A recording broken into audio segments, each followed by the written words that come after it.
ആദ്യകാലങ്ങളിൽ battery charge ചെയ്യുക വളരെ ശ്രമകരമായിരുന്നു.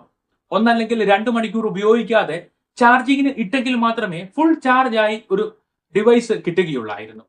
ലിഥിയം അയോൺ ബാറ്ററി വന്നപ്പോഴും കുറഞ്ഞ പവറിലുള്ള ബാറ്ററി ആണെങ്കിലും ചാർജ് ആകാൻ ഒരുപാട് സമയമെടുക്കുമായിരുന്നു.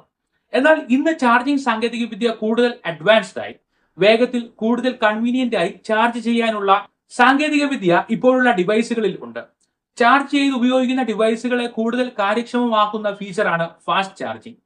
ഫാസ്റ്റ് ചാർജിങ്ങിന്റെ കടന്നു വരുന്നതോടെ 75% അധിക വേഗത ചാർജിംഗ് കൈവരിച്ചു. സ്റ്റാൻഡേർഡ് ചാർജിങ്ങിന്റെ 4 ഇരട്ടി വേഗതയിൽ ചാർജ് ചെയ്യാവുന്ന ക്വാൽകോം വികസിപ്പിച്ച ഫാസ്റ്റ് ചാർജിംഗ് ടെക്നോളജിയാണ് ക്വിക്ക് ചാർജ്. വേഗത്തിലുള്ള ചാർജിങ്ങിനായി കസ്റ്റം ചാർജിംഗ് സർക്യൂട്ട് നൽകുന്ന ഒപ്പോയുടെ ടെക്നോളജിയാണ് വോക്ക്. ഫാസ്റ്റ് ചാർജിംഗ് പോലെ തന്നെ വയർലെസ് ചാർജിംഗും പോപ്പുലർ ആവുകയാണ്.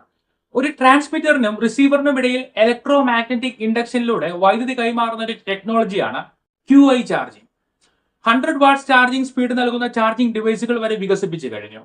ഇടിമിന്നൽ വേഗതയിൽ ചാർജ് ചെയ്യുവാൻ കഴിയുന്ന ഈ ചാർജറുകളിൽ ഹീറ്റ് ജനറേഷൻ കുറയ്ക്കാനായും ചാർജിംഗ് എഫിഷ്യൻസി കൂട്ടാനായും ഗാലിയം നൈട്രേറ്റ് പോലുള്ള അഡ്വാൻസ്ഡ് മൂലകങ്ങൾ ഉപയോഗിച്ചാണ് നിർമ്മിച്ചിരിക്കുന്നത്. ഫാസ്റ്റ് ചാർജിംഗ് കേപ്പബിലിറ്റി ഉള്ള ചാർജറുകൾ USB-C പവർ ഡെലിവറി സോക്കറ്റ് നൽകിയാണ് നിർമ്മിക്കുന്നത്.